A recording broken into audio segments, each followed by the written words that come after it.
Nowadays, our lives are inseparable from social media. Through social media apps, bringing together many strangers into one virtual space. Everyone can share their own life, such as marriages and the deaths of loved ones. But sometimes these shares lead to unforeseeable consequences.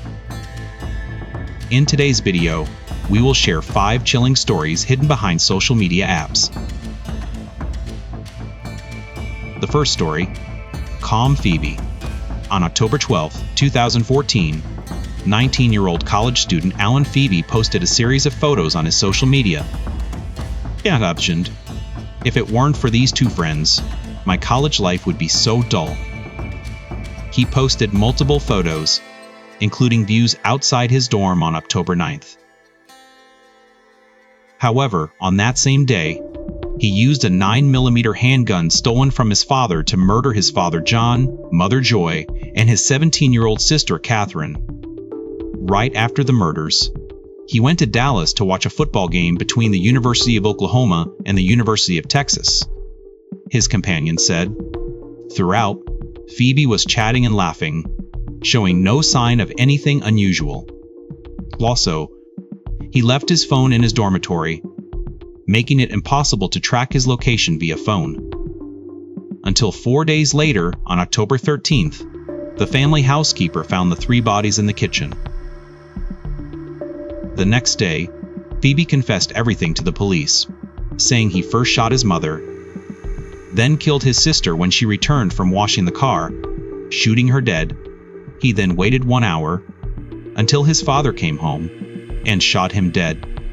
When asked why he murdered his family, Phoebe said it was entirely due to his greed. He claimed to be a shopaholic, always wanting to buy the best things, living far beyond his income. When his parents tried to control his overspending by cutting his allowance, he cold-bloodedly slaughtered them. Phoebe was charged with 3 counts of first-degree murder. He pleaded guilty in court and was sentenced to life imprisonment without parole. But after murdering his family, his cold attitude on social media still sends chills down people's spines. The second story, Best Friends.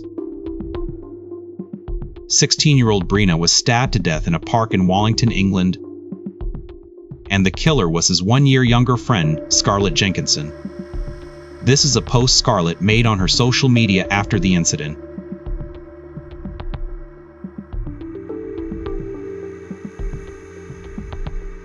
The case caused widespread attention and discussion locally. Brina was a homosexual and faced harassment and bullying at school for years. As he also had autism and ADHD, commonly known as ADHD, Brina needed one-on-one counseling in the school's psychological office, and it was here that he first met Scarlett Jenkinson. Scarlett was known as a troubled girl and was later forced to transfer due to breaking school rules. However, Brina and Scarlett kept in touch. But Scarlett seemed to have a near-obsessive fixation on her friend. According to a child psychiatrist, Scarlett once said she felt she would lose her best friend, and the only solution was to kill him. That way, he would never leave her. On the morning of February 11th, 2023, Scarlett sent Brina a message asking to meet, saying she wanted to kill him so they could be together forever. Surprisingly, Brina agreed, and they arranged to meet at 3:15 in the afternoon. That day, a friend Brina had never met, Eddie Ratcliffe, went along. The 3 met up and headed to a nearby park together. Shortly after, Brina was brutally murdered inside the park. A couple walking their dog in the park noticed Scarlett and Eddie's suspicious behavior. When they realized they were being watched, they fled immediately. The couple went forward to check, and what they saw was unforgettable. Brina was face down, covered in blood. They immediately called an ambulance, but it was too late. Brina was already lifeless. According to the later autopsy report, Brina suffered 28 stab wounds. The next day, 15-year-olds Jenkinson and Ratcliffe were arrested, and on December 20th, 2023, convicted of murder. Jenkinson was found guilty. Both were sentenced to life imprisonment, with Jenkinson serving at least 22 years without parole, Ratcliffe at least 20 years without parole. The third story, Good Mother. In June 2015, Gypsy Rose posted on her friend and neighbor Blanchard Anderson's Facebook, "That notebook is dead." This untimely post unsettled Anderson and his friends. Meanwhile, they called the Rose family home several times, but no one answered. So, they went to Rose's residence to check. When they arrived, they saw the car belonging to his mother, Dee Dee Blanchard, parked intact in the driveway. Their anxiety grew stronger.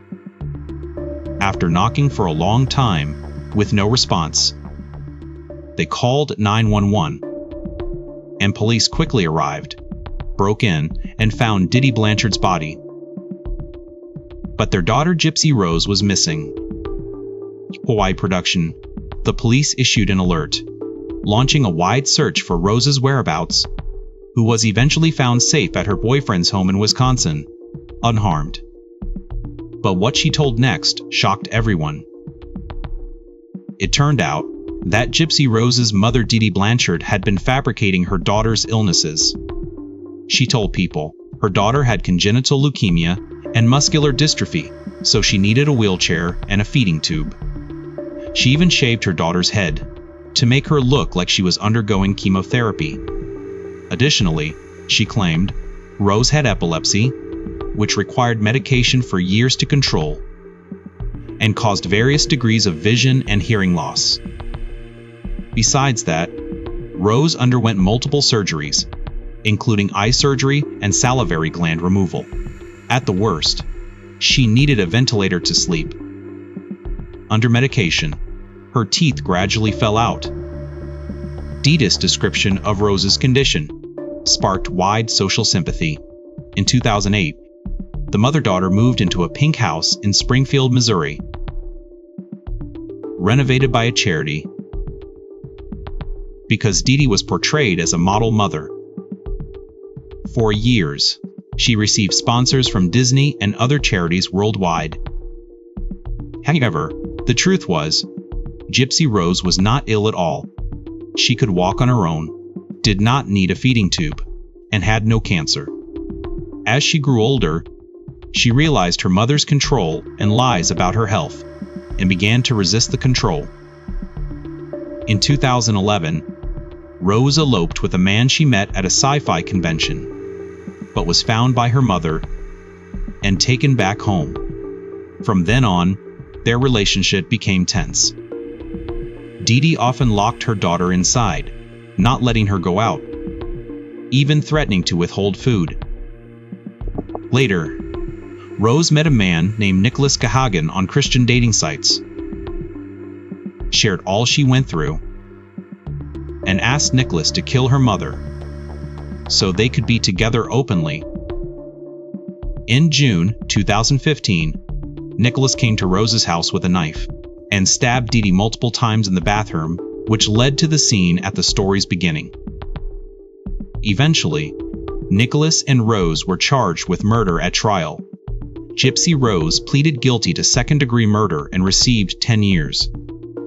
Nicholas was convicted of first-degree murder and sentenced to life in prison. Gypsy Rose was paroled in December 2023. She is now healthy, living in Louisiana with her father and stepmother, and had a child with her boyfriend Ken Eck in January 2024. Regarding this case, psychologists say Dee Dee's behavior was caused by Munchausen syndrome by proxy due to mental illness. She intentionally fabricated her daughter's illnesses to gain attention and portray herself as a good mother. The fourth story, Superhero. When 18-year-old William Gowlu heard his ex-girlfriend Emma Walker was killed, he had just started as a freshman at Marvel College. Emma was murdered at home. She was only 16, a top student and cheerleader at Central High. On November 21, 2016, her mother found her dead in bed, apparently shot. William and Emma had just recently broken up, though William struggled to accept it. When he heard about Emma's murder, he was deeply shocked. He posted a loving tribute on Twitter.